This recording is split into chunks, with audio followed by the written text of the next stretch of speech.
Hello everyone, welcome to the new video. So if you're watching this, you're probably a parent who loves the child more than anything in the world, but you have also had those moments when your child screams at a sound that no one else notices. When they melt down in the supermarket because the lights are too bright, or when you just can't figure out what triggered that sudden storm of emotions. You try everything, calming words, hugs, reasoning, but nothing seems to work. And, and deep down, you might wonder, why is this so hard for them? Today, I want to help you understand that it's not bad behavior. It's not defiance, it's a sensory experience. Their nervous system simply processes the world differently. And when you begin to understand the world, you don't just change behavior, you transform connection, peace, and joy in your home. So stay connected with me till the end because this could change the way you see your child forever. Okay, it will be really helpful for you. I also want to initiate a therapeutic series in which I just want to share all the therapies for children to help parents better understand and help the parents to manage their child effectively and therapeutically. Okay, so just let me know in the comment section and then we'll start with the series. Okay, and till then, I want you to just like, subscribe, and share my channel if you haven't. So now let's start it. What is sensory integration? Okay, every second your child's brain receives thousands of messages from the senses: sound, touch, sight, smell, and taste. But also two hidden senses we really talk about: the vestibular system, which helps them balance in movement, and the proprioceptive system, which shows the brain where the body is in space. Most of us, these sensors work together seamlessly. But for children with autism or ADHD, the brain struggles to organize these messages. So, a light that feels gentle to you might feel like a laser to them. A shirt tag that's slightly itching can feel unbearable for them. And a classroom full of chatter can feel like an explosion of chaos for them. The nervous system goes into overload. And what you see in outside is a meltdown, avoidance, or constant movement.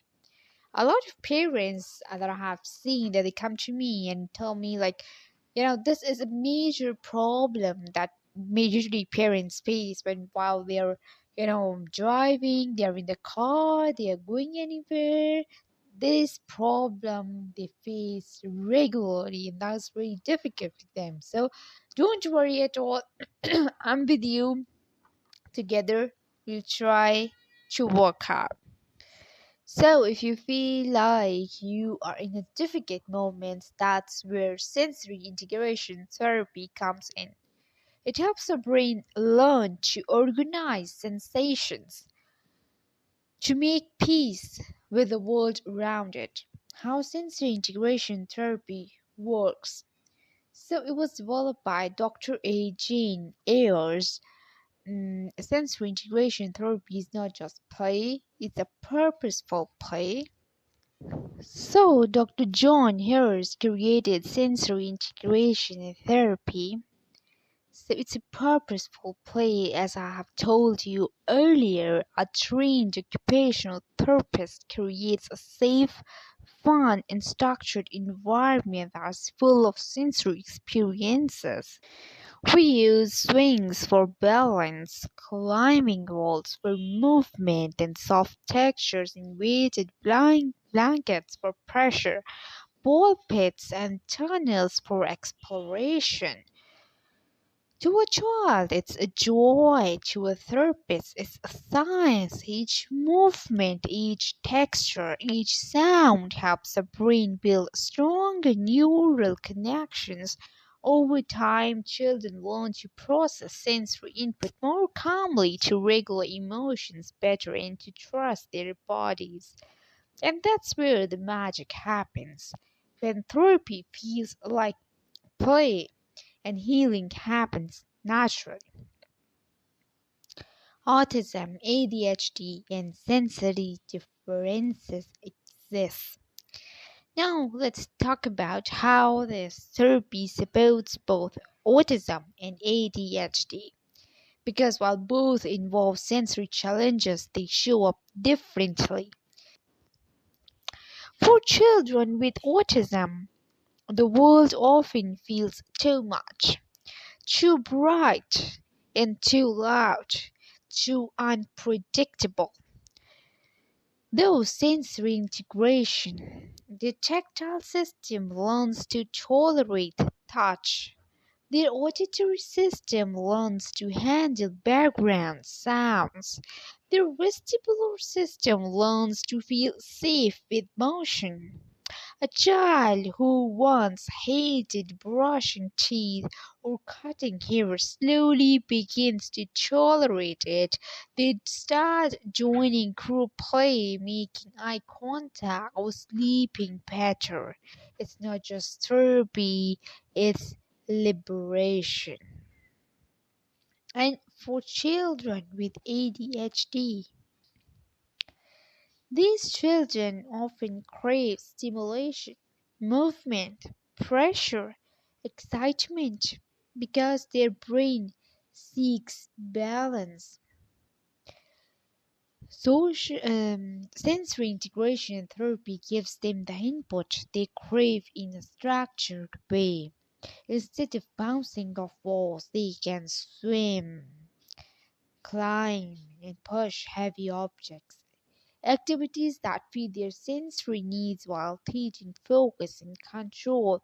Over time, they gain better attention, impulse regulation, and body awareness.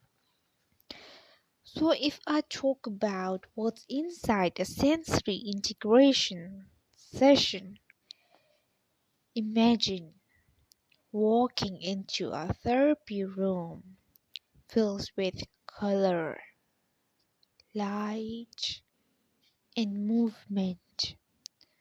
Soft mats on the floor, ropes hanging from the ceiling, bins of rice, sand, and textured toys. The therapists don't say sit still, they say let's play.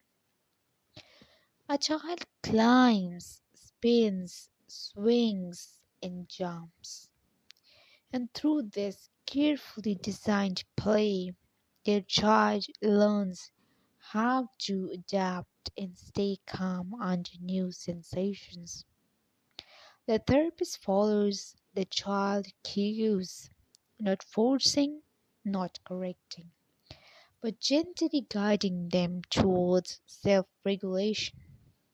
This is why children love sensory therapy. It honors how they learn best through movement, joy, and discovery. Now, let's talk about how parents can support sensory integration at home. You don't need a therapy center to support your child. You can turn your home into a sensory friendly space of healing. I've seen a lot of parents asking like therapy is really expensive and the child stays all the time with us and all. So that's why I just started sharing some techniques with to help them parents. Okay, you guys can apply this at home so it would be really easier for you. Okay, don't worry at all. Please don't be stressful. If you guys need therapy, support, if you guys have any question, you can write down to me in the comment section. If you guys need therapy, let me know. If you guys need training, I'm always available for you. Don't feel that you are alone. Okay? So here is how we can start. Create a sensory corner, a cozy area with soft lighting, a weighted blanket, calming music, and tactile toys. It becomes your child's safe base. Your child would feel safe in this area. Okay?